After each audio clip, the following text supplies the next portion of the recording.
There's always a miracle when one said, I decided to love. And they decided to feed because here, the most concrete manifestation of loving is feeding the little children.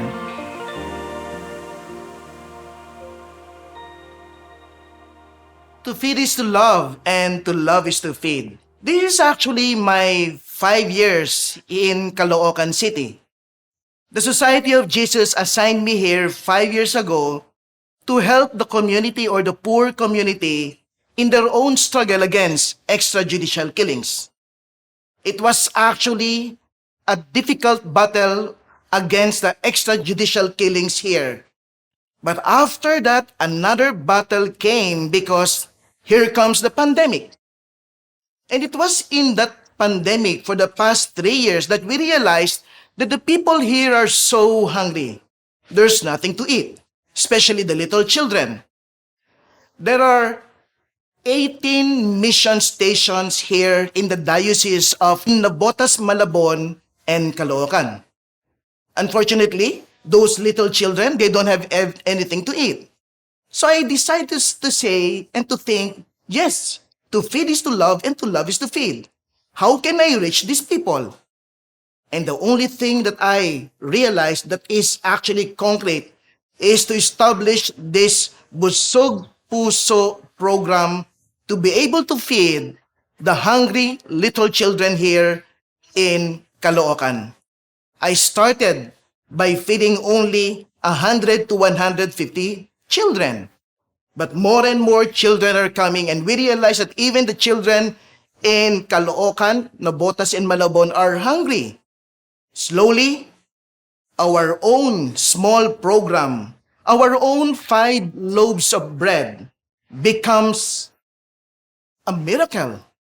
Suddenly, we realize that from one mission station feeding only 150 children, it becomes feeding 8,000 children at the moment. I guess this is what we call the miracle of our own 5 loaves of bread and 2 fish. Because there are many supporters who decided to say, we want to help because we want to love. And they do it by feeding.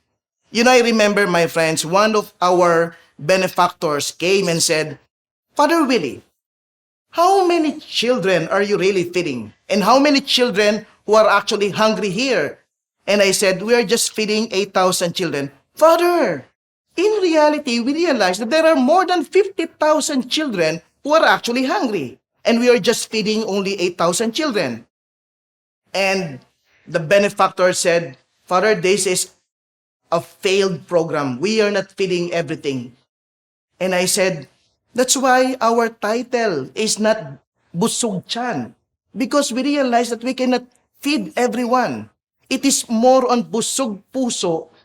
Because what we are trying to feed is not only the chan, but the puso of everyone. Especially those who have lost their own faith in God because of this pandemic. Slowly I realized that because of our own little effort of feeding small children, it exploded, it expanded. The miracle came because there's always a miracle when one said, I decided to love. And they decided to feed because here, the most concrete manifestation of loving is feeding the little children. This is our own story.